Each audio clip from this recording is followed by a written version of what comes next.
오늘의 말씀은 마태복음 23장 1절에서 13절까지의 말씀입니다. 서로 교독하고 13절은 합독하도록 하겠습니다. 그때 천국은 마치 등을 들고 신랑을 맞으러 나간 얼처녀와 같다 하리니 그 중에 5은 미련하고 5은 설기 있는 자라. 미련한 자들은 등을 가지되 기름을 가지지 아니하고 설기 있는 자들은 그릇에 기름을 담아 등과 함께 가져갔더니 신랑이 더디 오므로 다 졸며 잘세. 밤중에 소리가 나되 보라 신랑이로다 다 맞으러 나오라 하매 이에 그 처녀들이 다 일어나 등을 준비할세.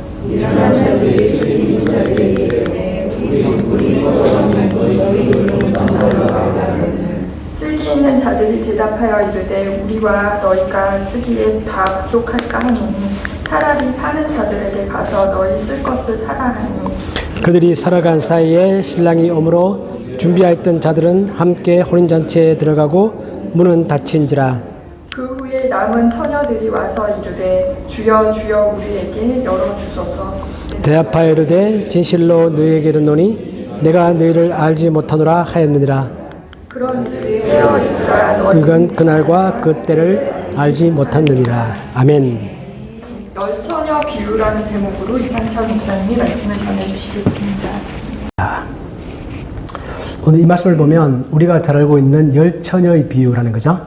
지금 예수님은 재림에 대해서 우리가 어떻게 대비하며 살아가는 것이 좋은 것인가 라는 말씀을 하고 계시는 거고, 이 말씀을 듣는 사람들은 예수님의 12제자뿐입니다. 현재 많은 대중들을 모아놓고 하시는 말씀이 아닙니다.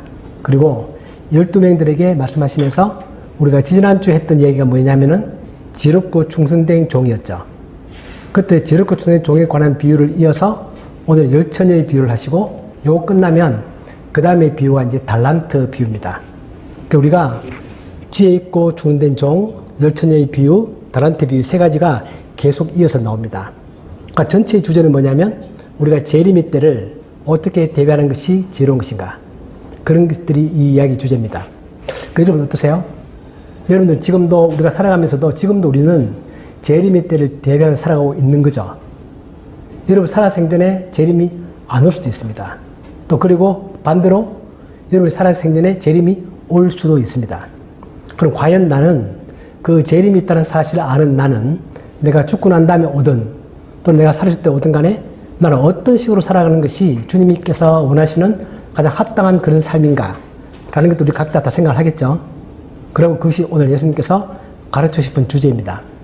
이 세 개의 비유를 보면 핵심 주제는 똑같습니다. 똑같고 다만 그것을 똑같은 주제를 조금 다르게 다른 방면에서 보여줍니다. 오늘 열처녀의 비유인데요. 이 열처녀의 비유를 이해하기 위해서는 예수님 당시의 결혼 풍습을 우리가 알 필요가 있습니다. 왜냐하면 이때 이 비유를 듣는 사람들은 예수님 당시 이 비유를 들으면서 너무나 쉽게 이해가 됐습니다. 지금 우리가 들으면 왜 저런 얘기를 하시지? 생소하지만 예수님 당시에는 결혼식을 이렇게 했기 때문에 그 풍습화에서 했던 얘기고, 그 다음에 듣는 사람들은 쉽게 와닿습니다. 그러니까 그때의 결혼 풍습과 지금 우리의 결혼 풍습은 다른 거죠. 다르기 때문에 지금 우리가 우리의 결혼 풍습을 생각하면서 이 비유를 보면 잘 해석이 잘 안 되는 부분들이 생깁니다. 그렇기 때문에 그때의 결혼 풍습을 먼저 이해할 필요가 있다는 것입니다. 그 당시에는 신랑이 신부집으로 갑니다. 가는데 오늘 간다. 날짜는 정해졌죠. 그러나 언제 올지 모릅니다. 그 신부집에서도 모릅니다. 그리고 통상 아주 늦게 온다고 합니다. 아마 오는 도중에 이런저런 행사가 있는지 모르겠지만 아무튼 보통은 늦게 온다. 해가 지고 난 다음에 늦게 옵니다. 첫 번째는 언제 올지 모른다. 대부분 다 신랑은 신부집에 늦게 도착한다. 그러면 신부집에서는 신랑이 온다는 말을 듣고 난 다음에 뭘 가지고 나가는 거냐면 등불을 가지고 나갑니다. 등불 그러니까 너무 작은데 우리가 큰 횃불 생각하시면 됩니다. 횃불 들고 나간다. 그 당시에는 가로등도 없고 어두운 때죠. 그렇기 때문에 산길에서 저 멀리서 신랑이 온다 그런 말이 들리면 누가 신호를 보내겠죠? 소리치겠죠? 신랑이 온다 막 소리치면 그때 이제 나가서 횃불을 들고 나가서 횃불을 켜는 겁니다. 미리부터 켜놓는 게 아닙니다. 가만 가지고 있다가 신랑이 온다는 말이 들리면 꽤 먼 거릴 테니까 그 오는 동안에 횃불을 켭니다. 그 신랑이 올 때 횃불을 켠다는 것은 그 신랑을 환영한다는 뜻입니다. 깜깜한 밤에 산속이라고 생각하시면 횃불 확 켜면 나는 당신을 환영합니다. 그 누가 오는데 횃불을 끄고 있으면 그것은 환영의 뜻이 아니라 거부의 뜻입니다. 그 당시에. 그렇기 때문에 신랑이 온다 그 소리가 들리면 나가서 횃불을 켭니다. 그리고 횃불을 켤 때는 우리가 알고 있는 것처럼 횃불 심지가 이렇게 있고 그 다음에 그 심지에 바로 불을 붙이면 금방 타버리겠죠. 오래 못 갑니다. 반드시 그 횃불은 기름에 적셔서 기름을 태우는 것입니다. 우리가 지금도 호롱불 생각하시면 되는 거죠.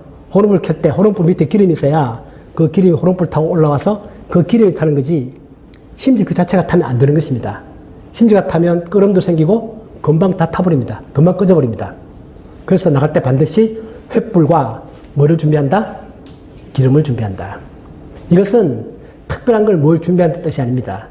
당연히 횃불을 가지고 나가는 사람들은 불만 들어가는 게 아니라 그걸 태울 수 있는 기름도 같이 가지고 나간다. 이것은 어떻게 보면 상식과 같습니다. 그런 거죠. 그게 나가고 그 다음에 신랑이 도착하죠. 도착하고 난 다음에 신랑이 들어가면 연회장의 문을 닫습니다. 그 다음에 아무도 못 들어갑니다. 그게 그 당시의 풍습이었다. 왜냐하면 신랑에 대한 배려죠. 신랑에 대한 배려고 이제 모든 행사의 주인공은 누구다? 신랑과 신부다. 그럼 문을 닫아버리고 외부에서 누가 못 들어오게 막고 거기에 집중할 수 있도록. 지금 우리도 보면 결혼식장 가면 가끔 보면 신랑 신부 입장하고 난 다음에는 문을 닫는 결혼식장 지금도 있죠. 외부에서 막 들어왔다 놨다 하면서 산만하지 않도록. 그건 신랑과 신부에 대한 배려입니다. 그 당시 사람들도 신랑이 도착해서 신부 집에 들어가면 문을 탁 닫는다. 그다음 아무도 못 들어간다. 이것은 그 당시 사람들은 누구나 다 알고 있던 그런 풍습이었다. 지금 예수님은 그 결혼 풍습을 가지고 와서 재림에 대비하는 사람들의 태도에 관하여 말하고 있는 것입니다. 그래서 사람 들으면 너무나 쉽게 이해가 되는 거죠. 오늘 이제 그런 얘기입니다. 자, 그래서 제 눈쪽에 문제가 생겼네요. 이거 뭔가 모르게. 자, 그럼 하겠습니다, 그냥. 그래서 우리 전번에 그 충성되고 게으른 종의 경우에는 어떤 일이 있었냐면은 그때는 그 종이 주인이 늦게 올 것이다 라고 생각을 했습니다. 아주 늦게 온다. 그렇기 때문에 내가 시간이 많고 그래 그 시간 동안에 내가 열심히 뭘 하는 게 아니라 언제 올지 모르니까 난 나에게 주어지는 그 자유로운 시간들을 허랑방탕하게 쓰는 그런 악한 종의 비유였습니다. 기억나십니까? 그때 예수님께서 말씀하시기를 너가 생각하지 못했던 때에 주인이 갑자기 온다. 그 너가 지금 허랑방탕하게 살고 있는 그 모습을 예수님께서 주인께서 혼낸다. 그녀를 했죠. 그러니까 그때의 사람들의 모습은 주인이 생각보다 늦게 온다. 자기 생각보다도. 거기에 초점에 맞추지 했다면 오늘의 이 비유는 반대입니다. 반대로 그 어리석은 처녀들이 나가서 신랑이 금방 올 거라고 생각했는데 생각보다 늦게 오는 것입니다. 예수님이 재림은 우리의 생각보다 빨리 올 수도 있고 늦게 올 수도 있는 것이다. 지금 그 말씀을 하고 계십니다. 오늘 이 비유를 보면 천국은 1절에 보시면 그때 천국은 마치 뭐뭐와 같다. 예수님의 비유를 보면 이런 표현을 많이 하십니다. 천국은 뭐뭐와 같은 것이다. 천국은 등을 들고 신랑을 맞으러 나간 열처녀와 같다. 그렇게 말하면서 그 중에 5명은 미련하고 5명은 슬기 있다. 미련한 자와 슬기 있는 자의 차이는 뭐죠? 등불을 가지고 나가면서 기름을 가지고 나가는 사람과 기름을 가지고 나가지 아니하는 처녀, 딱 그 차이뿐입니다. 이 두 열처녀들은 전부 다 뭐냐면 신랑이 생각보다 늦게 옵니다. 늦게 5절에 보시면 신랑이 더디어 오므로 다 졸며 잡니다. 그러니까 슬기로운 처녀들도 항상 깨어 있어서 언제 신랑이 오더라도 눈을 뜨고 보고 있는 게 아니라 생각보다 신랑이 늦게 오고 있기 때문에 졸려서 잡니다. 똑같습니다. 그거는. 그 슬기로운 처녀와 미련한 처녀들은 똑같은 시간의 공백, 그 기간 가운데서 태만할 수가 있다라는 걸 보여주고 있습니다. 다만 그 차이는 기름을 가지고 있느냐, 가지고 있지 않느냐, 그 차이일 뿐입니다. 그렇게 자고 있는데 그때 밤중에 소리가 나는 거죠. 신랑이다. 맞으러 나와라. 그럴 때는 처녀들이 나가서 등을 켭니다.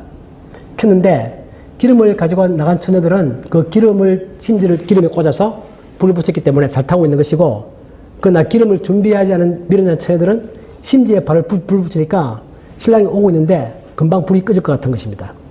그들은 옆에 친구들한테 우리 기름을 안 가져왔다. 좀 빌려달라 그렇게 말합니다. 여러분 같으면 어떻게 하시겠어요?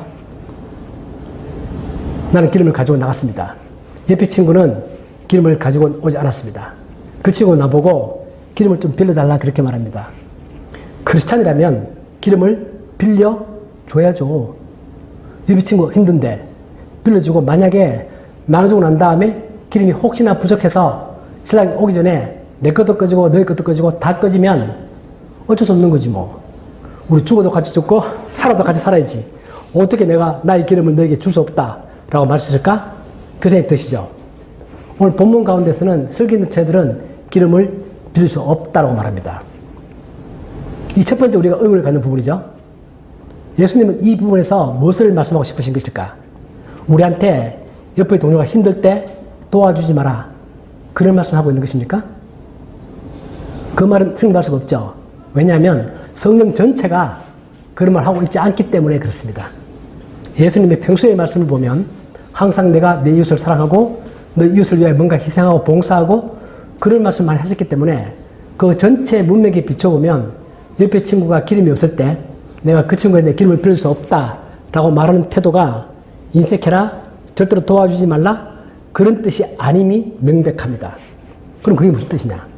이게 우리가 성경을 해석하는 올바른 태도가 그럴 때 필요한 거죠. 여기서 말하고 싶은 것은 뭐냐면 이것은 하나의 비유이고 이 비유를 통하여 예수님이 말씀하고 싶은 것이 있습니다. 뭐냐면 우리가 이 세상에서 내 바로 옆에 사람과 모든 걸 다 나눌 수 있지만 절대로 나눌 수 없는 게 있다. 그게 뭐죠, 여러분? 구원? 네, 물론 개인적인 구원도 들어가겠죠. 여기서 말하고 싶은 것은 뭐냐면 어떤 삶에 대한 태도입니다. 믿음. 즉, 믿음이 이제 구원을 주는 것이니까 구원도 맞는 말이긴 한데 여기서 하고 싶은 얘기는 기름을 준비해 나가는 그 태도, 마음가짐 그런 것들은 옆에 사람과 나눌 수가 없습니다. 우리가 우리 가족 가운데서 안타까운 사람들이 있죠. 내가 또 나는 구원을 받았지만 내 가족 가운데서 내가 구원을 베풀고 구원을 전하고 싶은 그런 사람들이 있습니다. 나는 도와줄 수는 있겠지만 그러나 그 사람이 구원을 받는 것은 결국 그 사람이 개인적으로 결단해야 되는 문제다. 우리가 어떤 사람이 삶에 있어서 어떤 태도를 가질 때 우리 자녀도 마찬가지죠. 내가 그 사람이 나의 자녀가 내 친구가 나의 가족이 삶에 대한 올바른 태도를 갖기를 간절히 바라죠. 기도도 합니다. 많이 도와주기도 합니다. 그러나 그 사람이 삶에 대해서 올바른 태도를 갖는 것 그 자체는 그 사람이 스스로 결단해야 되는 문제입니다. 이것은 나눌 수 없는 것이다. 제가 그 말씀하고 있는 것입니다. 그렇기 때문에 우리가 이 말씀을 오해해서 내가 옆에 동료가 힘들 때 내가 돈을 많이 가지고 있는데 친구가 돈이 하나도 없다. 5천만 빌려달라. 그 빌려주지 말라. 그런 말 하고 있는 게 절대 아닙니다. 이것이 비유 가운데서는 천국에 가는 비유를 하고 있는 것이고 그 천국에 들어가는 것은 각자 개인의 문제이다. 그리고 우리들이 현실에서 살아가고 있는 삶의 태도에 있어서도 그것은 각자가 다 결정해야 되는 문제이다. 결코 나눌 수 없는 그런 것들이 있다는 것입니다. 그 슬기로운 다섯 처녀들은 기름을 빌려주지 않습니다. 또한 두 번째는 슬기로운 처녀들 입장에서는 내가 할 수 없는 것들을 나누어 주려고 노력함으로 해서 둘 다 잘못되는 경우 그런 것들을 방지하는 그런 지혜로움이 또 있습니다. 이것은 내가 지금 나눌 수 없는 것이다. 내가 아무리 옆에 사람들 도와주고 챙기고 모든 것을 희생해서 도와준다고 하지만 결코 내가 나눌 수 없는 게 있다. 나의 것을 지키는 그런 마음도 중요합니다. 예를 들면 우리가 친구를 위하여 목숨을 버릴 수 있죠. 그렇습니다.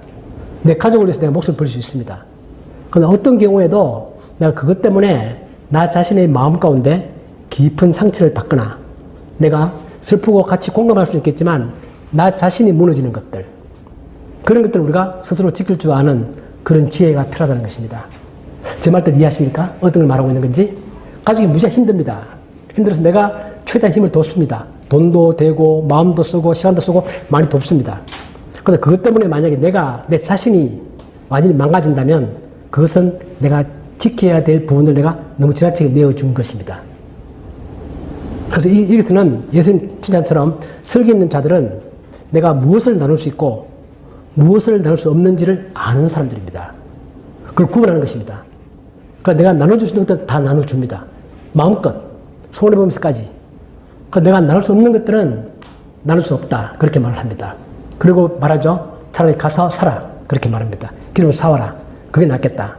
그렇게 말하죠. 그래서 이 기름이 무엇을 의미하느냐라는 것은 옛날에 저도 교회 설교 들을 때 어떤 분들은 이 기름이 성령을 의미하는 것이다.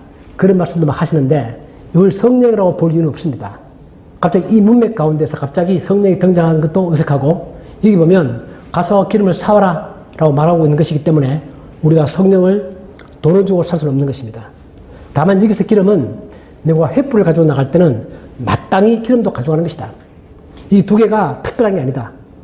우리가 뭘 준비할 때 마땅히 가져가야 될 것들이 있죠. 어떤 사람이 기름을 가져가지 않고 심지만 가지고 나간다. 그거는 안 가져가는 것과 똑같은 거죠. 그렇기 때문에 여기서 예수님이 하고 싶은 얘기는 뭐냐면, 기름이라는 것은 특별한 게 아니라 너가 매일매일 살아가면서 마땅히 가져야 되는 것들을 말한다. 그렇게 말합니다. 그래, 친구들이, 미련한 처녀들이 기름을 사러 갔습니다. 그리고 기름을 잘 사왔습니다. 사와서, 참 우리가 생각을 해보면 기름을 잘 사와서 다시 불을 붙여서 잘 타고 있을 때 그 뒤에 신랑이 오면 정말 좋겠는데, 공교롭게도 기름을 사러 간 사이에 문이 닫힙니다. 이건 예수님의 의도적인 의미가 있는 거죠. 우리가 볼 때는 소설에서 해피엔드로 끝난다면 이 친구들이 비록 내가 준비를 못했지만 신랑이 오는구나, 내가 기름이 없네, 빨리 사오자, 막 뛰어가서 기름을 사서 가지고 와서 횃불을 켜고 다 10명이 다 환영할 때 그 다음에 신랑이 도착하고 다 들어가서 문이 닫히고 해피엔드가 됐으면 좋겠는데, 신기하게도 딱 나간 사이에 신랑은 도착해버리고 문은 닫혀버린다는 것입니다. 이것이 무엇을 의미할까요? 이것은 예수님의 의도적인 비유 속에서 주는 메시지가 있는 것이고, 그것은 뭐냐면 모든 것에는 다 때가 있다는 것입니다. 항상 때가 항상 열리는 것이 아니다. 이건 경고서 발언이죠. 그죠? 우리에게는, 내가 생각할 때는 재림이 언제라도 올 수 있고, 나에게 그 전에 충분한 시간이, 재림이 온다는 경고가 있고, 나는 그때부터 내가 준비해서 충분하게 준비할 수 있는 시간이 있었으면 좋겠다. 우리 그 생각하지만 결코 그런 게 아니다. 언제 올지 모르는 것이고, 현재 오늘이 바로 너에게 주어져 있는 기회다. 그리고 이 미련한 처녀들이 횃불을 준비할 때, 그때가 기름을 준비할 때이지, 신랑이 온다는 말을 듣고 난 다음에 기름을 준비하라고 하면 너는 이미 너의 때를 놓친 것이다. 그 말하고 있는 것입니다. 모든 경우에는 때가 있다. 우리가 살아가면서, 여러분들 일하시면서 다 계획이 있죠. 내가 내일은 뭘 하고 모레는 뭐 하고 다 알고 있죠. 그럼 우리가 앞으로 큰 계획들도 다 가지고 있습니다. 그런데 우리가 절대 모르는 게 있죠. 뭘 모르십니까, 여러분?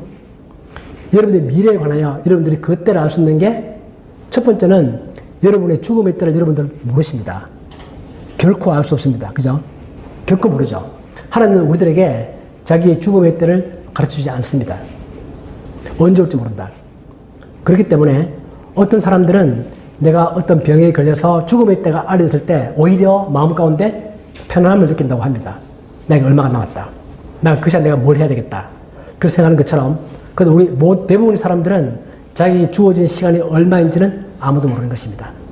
하나님은 우리들에게 때를 알 수 없도록 하셨습니다. 그건 지혜이고, 우리는 매일매일을 내가 언제 주어도 괜찮은 그런 마음을 가지고 살아가는 것, 똑같은 그런 마음을 가지고 주님의 재림의 때를 기다리는 것, 그것이 바로 오늘 예수님께서 이 비유를 통하여 하시고 싶으신 말씀입니다.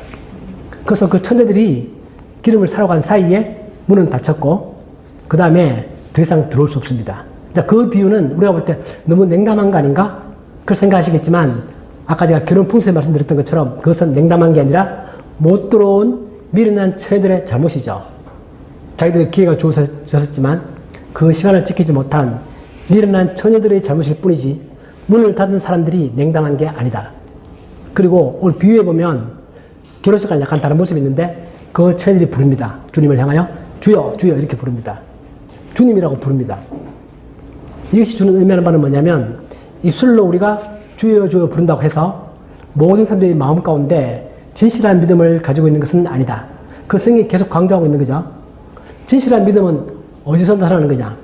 자기 말로 주여라고 부르는 데 있는 것이 아니라, 신랑이 온다고 생각하면 등불을 준비하면서 기름을 준비하는 행동에서 그 믿음이 증명되어지는 것이다.